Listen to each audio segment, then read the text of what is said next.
नमस्कार, मैं हूं गीतांजलि और आप देख रहे हैं जी राजस्थान। और आज इस बुलेटिन की शुरुआत करते हैं इस खबर के साथ। राजगढ़ सीआई विष्णु दत्त बिश्नोई आत्महत्या मामले की जांच सीबीआई के करवाने के लिए केंद्र सरकार को सिफारिश की जा चुकी है। अब केंद्र सरकार पर निर्भर करेगा कि वो इस मामले की जांच सीबीआई से करवाने पर सहमत होती है या नहीं। वैसे प्रदेश में कई मामलों में हुए जन आंदोलन के बाद सीबीआई जांच करवाने के लिए राज्य सरकार की ओर से कई बार प्रयास किए गए, लेकिन सेंट्रल डीओपीटी ने इन मामलों में जांच कराने से इनकार कर दिया था। अब सीआई विष्णु दत्त आत्महत्या मामले में भी राज्य सरकार को सीबीआई जांच के लिए सेंट्रल डीओपीटी हरी झंडी का इंतजार रहेगा, जिसमें लगभग 20 से 25 दिन लगने की संभावना है।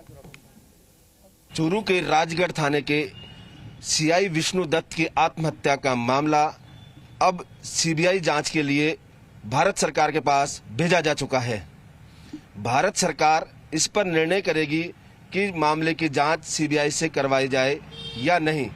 इससे पहले आपको बता दूं कि प्रदेश में कई मामले ऐसे थे जो जन आंदोलन के बाद भी सीबीआई जांच के दायरे में नहीं आ सके।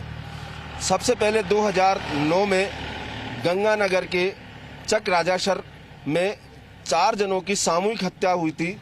उस हत्याकांड के बाद जन आंदोलन हुआ था। कई साल जन आंदोलन के बाद भी सीबीआई ने जांच करने से इनकार कर दिया था। ऐसे में मामला ठंडे बस्ते में चला गया।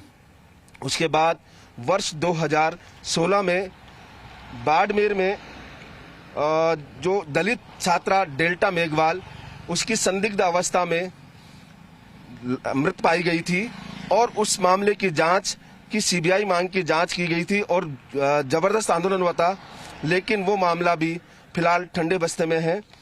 अब ऐसे में जो सीआई विष्णु दत्त है, उसकी जो आत्महत्या प्रकरण है वो केवल सेंट्रल डीओपीटी पर निर्भर है कि वो उस मामले को जांच को स्वीकारती है या नहीं, या फिर मामला सीआईडी सीबी के फाइलों में ही दफन रहेगा। कैमरामैन संजय के साथ विष्णु शर्मा, जी मीडिया, जयपुर। और लॉकडाउन के बीच भी गहलोत सरकार ने किसानों की हर तरह की मदद की। हर साल लाखों किसानों को मिलने वाला ब्याज मुक्त फसली ऋण सरकार ने समय पर बांटा। इतना ही नहीं, कोरोना संकट के बीच सरकार की आर्थिक स्थिति खराब होने के बाद भी किसानों को 25% ज्यादा ऋण दिया। इसके अलावा सरकार ने किसानों की हर संभव मदद की कोशिश की। आखिर मुश्किल घड़ी में कितने किसानों को फायदा पहुंचा, जी मीडिया से खास बातचीत की सहकारिता मंत्री उदय लाल अंजना ने।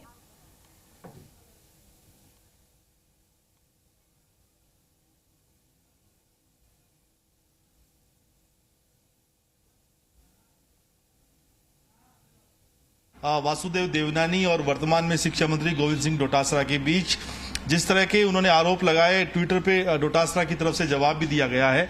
देवनानी साहब कई तरह के सवाल उठा रहे हैं, आपने उनको जवाब भी दिया, लेकिन वो संतुष्ट नजर नहीं आते। देखिए, सबसे पहली बात तो मैं ये कहना चाहता हूँ कि इस कोरोना महामारी में जो शिक्षा विभाग के हमारे शिक्षक हैं, वो जितना शानदार तरीके से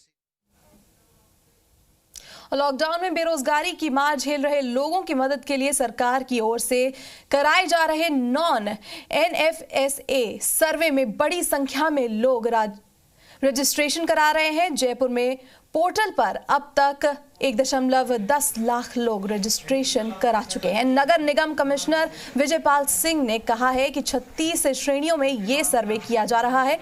इसके लिए ब्लॉक लेवल पर अलग अलग टीम बनाई गई है। फूड डिपार्टमेंट द्वारा यह निर्णय, राज्य सरकार ने यह निर्णय लिया है कि जो नॉन एनएफएसए के जो लोग हैं, जिनको पहले राशन की दुकानों से फ्री राशन नहीं मिल रहा था, उनको भी जो 36 श्रेणियां उन्होंने निर्धारित की हैं श्रमिकों लेवल की, उन 36 श्रेणी में जो लोग आते हैं उन लोगों को 2 महीने का फ्री राशन शॉप से दिया जाएगा। उसके लिए एक सर्वे राज्य सरकार द्वारा करवाया जा रहा है। तो जयपुर शहर का जो सर्वे है, उसकी जिम्मेदारी हमें दी गई है। तो हमने बिल्कुल अपने वार्ड लेवल और वार्ड लेवल के नीचे भी बीएलओ लेवल तक की टीम्स बना करके और ये सर्वे करा रहे हैं, जिससे ज़्यादा से ज़्यादा लोग जो हैं, जो पात्र व्यक्ति हैं, वो इससे लाभान्वित हो। और कोरोना संकट में जरूरतमंद लोगों की मदद के लिए सरकार ने राशन पहुंचाने में पूरी ताकत लगाई, लेकिन कुछ राशन डीलर जरूरतमंदों के हिस्सों का राशन डकार गए। अब रसद विभाग ऐसे राशन डीलर्स के लाइसेंस सस्पेंड करने में जुटा हुआ है। रसद विभाग के अधिकारियों के मुताबिक संक्रमण रोकने के लिए बायोमेट्रिक की जगह ओटीपी के जरिए राशन वितरण का ऑप्शन दिया गया था। इसी का फायदा उठाते हुए राशन डीलर ने फर्जी आधार कार्ड की एंट्री और बिना ओटीपी के राशन उठा लिया। अब रसद विभाग ऐसे राशन डीलर्स का लाइसेंस निरस्त कर रहा है।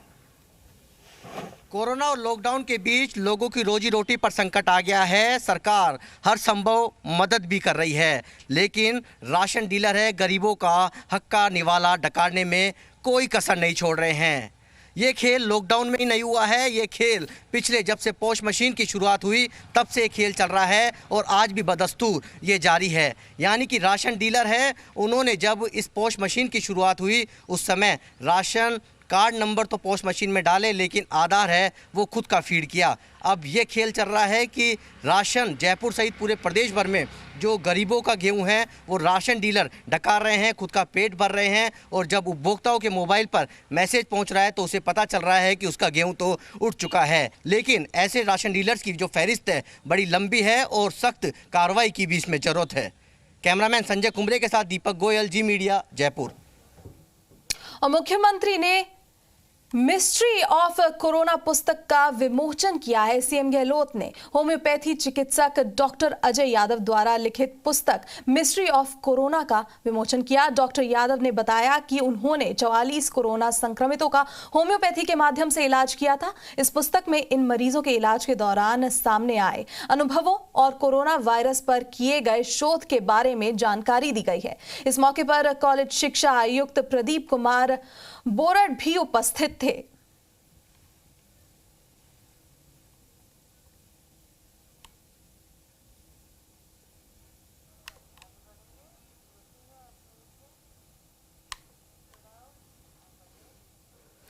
और अब अजमेर से एक बड़ी खबर सामने आ रही है, जहां कोरोना से एक बुजुर्ग की मौत हो गई है। 58 साल के बुजुर्ग की मौत के बाद अजमेर में कोरोना से मौतों का आंकड़ा 9 पर पहुंच गया है। आपको बता दें कि मृतक धोलाभाटा इलाके का रहने वाला था और कल ही कोरोना की पुष्टि हुई थी। और इस बारे में और जानकारी देने के लिए हमारे साथ जुड़ गए हमारे संवाददाता मनवीर सिंह। मनवीर, क्या है पूरी जानकारी इस मामले में?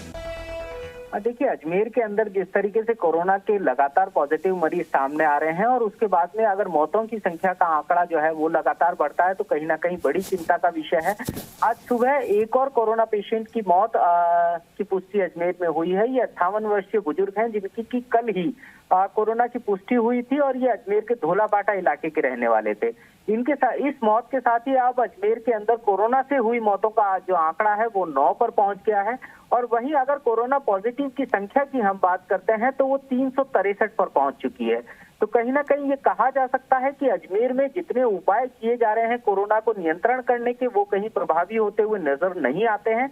एक तरफ लगातार कोरोना पॉजिटिव की संख्या का बढ़ना और उसके साथ साथ अगर मौतों का आंकड़ा बढ़ता है तो कई तरह के सवाल खड़े होते हैं।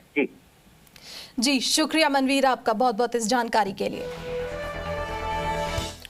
और चूरू के सरदार शहर में 6 कोरोना संक्रमित मरीज मिले हैं। देर रात आई रिपोर्ट ने प्रशासन की नींद उड़ा दी है। पिछले एक सप्ताह से शहर में संक्रमण का कोई भी केस नहीं मिला था और प्रशासन थोड़ी राहत की सांस ले रहा था। तहसीलदार सुशील सैनी के मुताबिक संक्रमित लोग गांधी विद्या मंदिर में क्वारंटीन थे। ये सभी लोग महाराष्ट्र से आए हैं।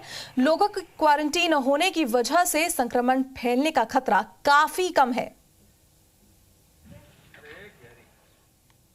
देखिए, ये सभी लोग महाराष्ट्र से कल लगभग 2 बजे के करीब अपने कोविड केयर सेंटर जीवीएम सरदार शहर पहुँचे। शाम को इन सभी की सैंपलिंग हुई और आज इनकी रिपोर्ट आई। ये कुल 2 गाड़ियों में सवार होकर 19 लोग आए थे और आज इनमें से 6 जो पॉजिटिव आए हैं उनमें 4 महिलाएं हैं और 2 पुरुष हैं और सभी को चूरू जो है केयर सेंटर में भिजवा दिया गया है। अब आगे बढ़ते हैं और जयपुर के चारदीवारी इलाके में पिछले 2 महीने से लगे कर्फ्यू में आखिरकार ढील दे दी गई है और ढील देने के बाद चारदीवारी खासकर रामगंज इलाके से कोरोना संक्रमित मरीज मिलने शुरू हो गए हैं। यानी यूं कहे कि कर्फ्यू में दी गई ढील परेशानी बनती जा रही है। पिछले 2 दिन में रामगंज इलाके से 29 कोरोना संक्रमित मरीज मिले हैं और अब तक कुल 933 पॉजिटिव केस चारदीवारी इलाके से मिल चुके हैं और 44 लोगों की मौत भी हो चुकी है। हालांकि रिकवरी रेट भी काफी तेज रही है और महज 61 एक्टिव केस अभी बचे हैं। एसएमएस अस्पताल प्रशासन की लापरवाही भी यहां देखने को मिली है। 2 जून को जारी की गई रिपोर्ट में अस्पताल के 10 स्टाफ संक्रमित मिले थे। इनमें ज्यादातर लोग रामगंज इलाके के रहने वाले हैं। ऐसे में सवाल ये खड़ा हो रहा है कि हॉटस्पॉट इलाके के लोगों से अस्पताल में क्यों काम कराया जा रहा है।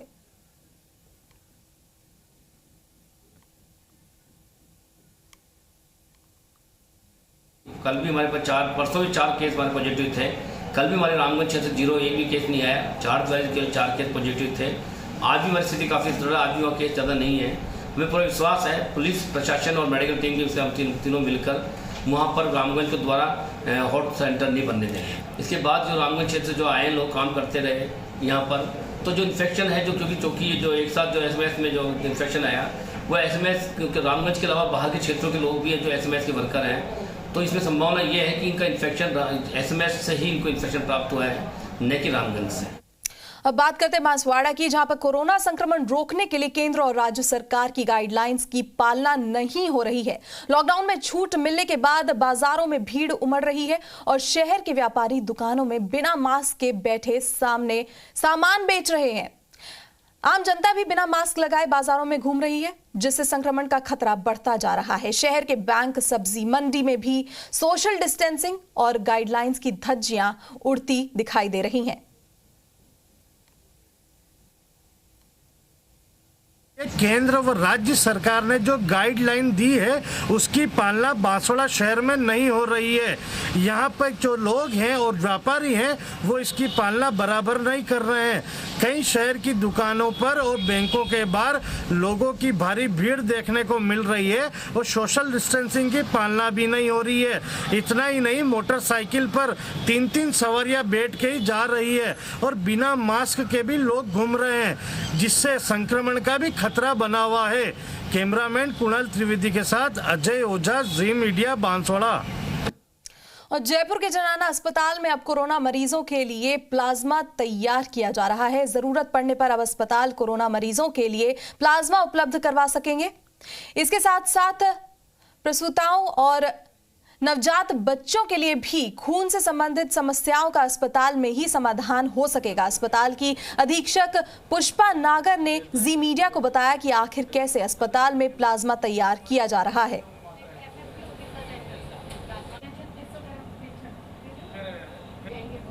काफ़ी ज़्यादा हो जाती है, 80% कि बच्चा ठीक मिल जाएगा। तो इस महिला को जो है पहले 8 अबॉर्शन हो चुके थे और अब ये अपला पॉजिटिव निकली और इसको हम जो है ट्रीटमेंट के रूप में इसको जो है रोज़ हेपेरिन का इंजेक्शन, हेपेरिन जो है क्या करता है, एक तरह से खून जमने की क्षमता को कम करता है।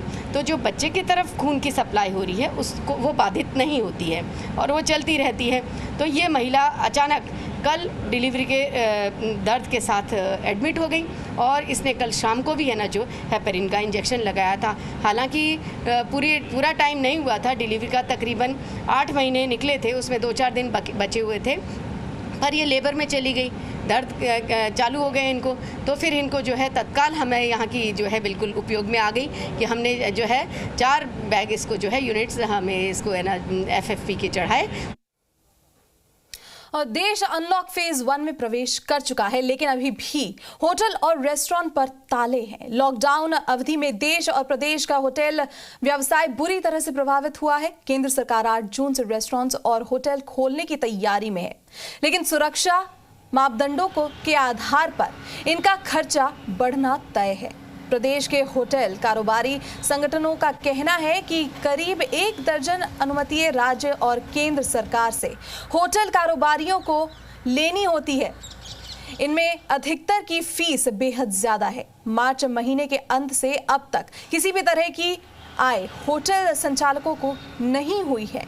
वहीं जिन्होंने होटल बिल्डिंग लीज पर ली हुई है उनका किराया भी बेहद ज्यादा है। ऐसे में ये सेक्टर पूरी तरह से बर्बादी के कगार पर है। 25 लाख लोगों को पर्याप्त और उपयुक्त रोजगार दे रहे इस सेक्टर को मदद की दरकार है।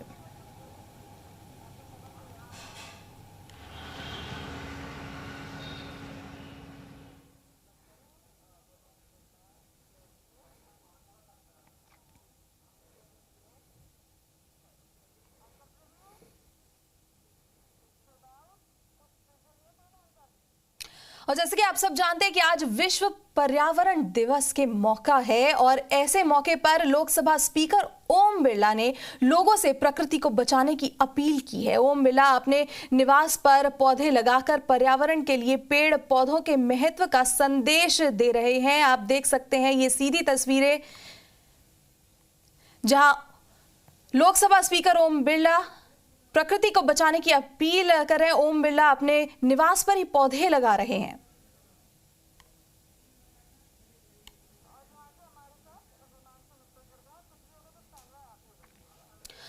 और हमारे साथ हमारे संवाददाता हिमांशु मित्तल जुड़ गए हैं जो वहीं मौजूद हैं लोकसभा स्पीकर ओम बिरला के साथ, जहां ओम बिरला अपने निवास पर पौधे लगा रहे हैं।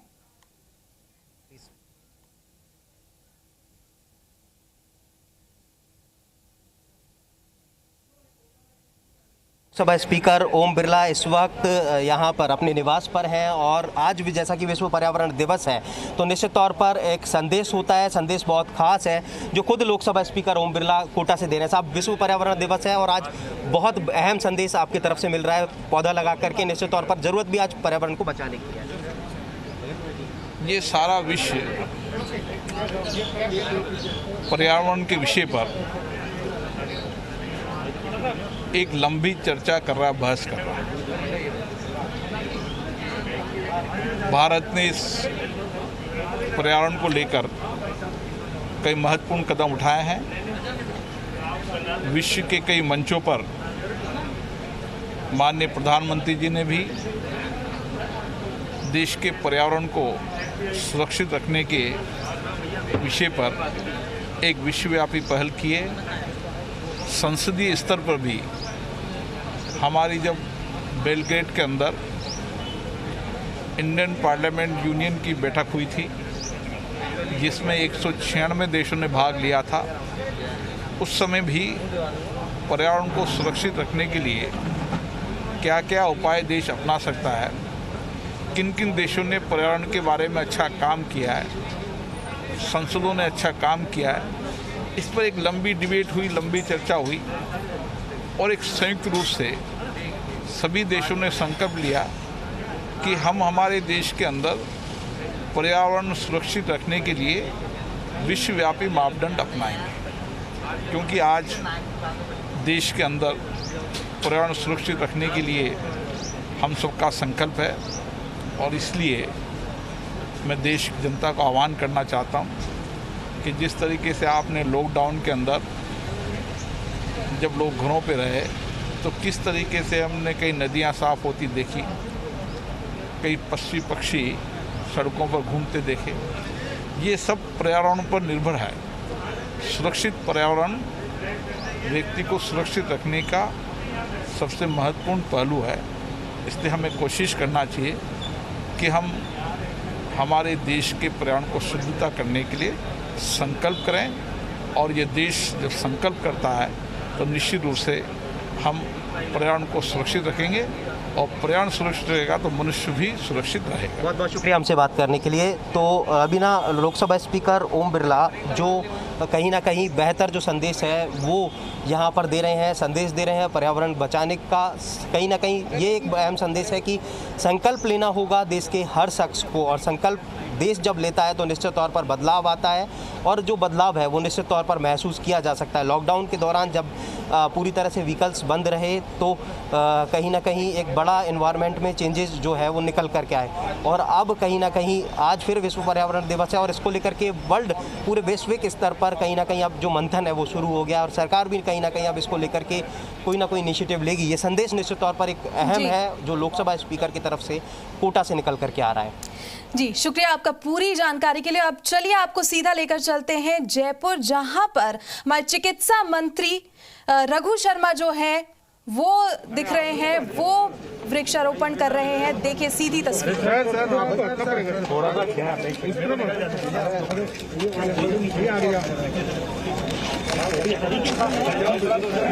आप देख सकते हैं जयपुर की ये सीधी तस्वीरें हैं जहां पर चिकित्सा मंत्री रघु शर्मा जो है पौधे लगा रहे हैं और पर्यावरण को बचाने का संदेश दे रहे हैं।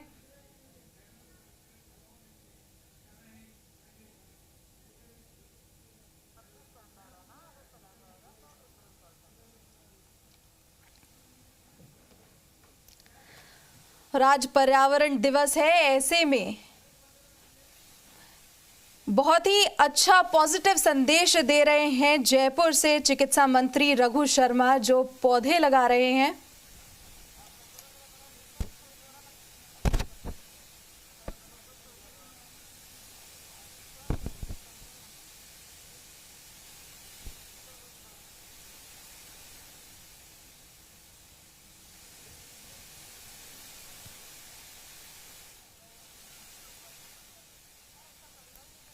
और जयपुर से सीधी तस्वीरें आ रही हैं जहां पर चिकित्सा मंत्री रघु शर्मा को आप देख सकते हैं वो पौधे लगा रहे हैं और पर्यावरण दिवस पर पर्यावरण को बचाने का संदेश दे रहे हैं।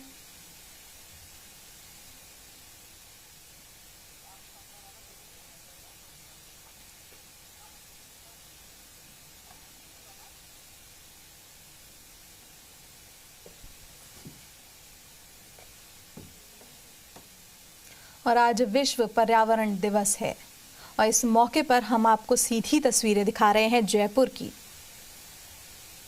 जहां पर चिकित्सा मंत्री रघु शर्मा ने अभी पेड़ लगाए हैं और आप ये तस्वीरें देख सकते हैं।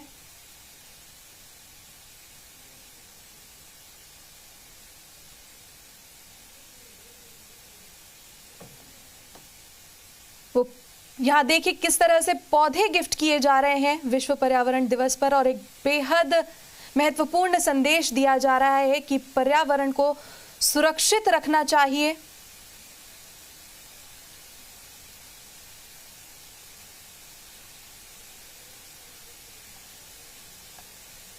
और इसके लिए पौधे लगाने चाहिए और यहाँ ये जयपुर से हम आपको सीधी तस्वीरें दिखा रहे हैं।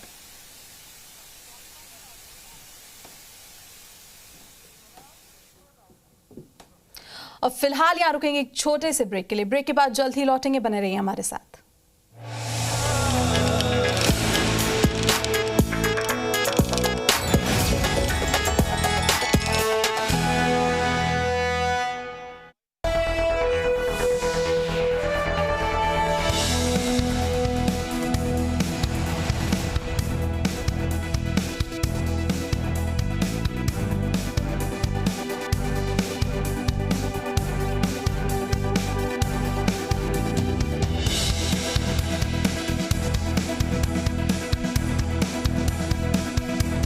प्रस्तुतकर्ता एग्रोसेफ इंस्टेंट प्लस हैंड सैनिटाइजर हाथों को ड्राई नहीं मॉइस्चराइज करता है।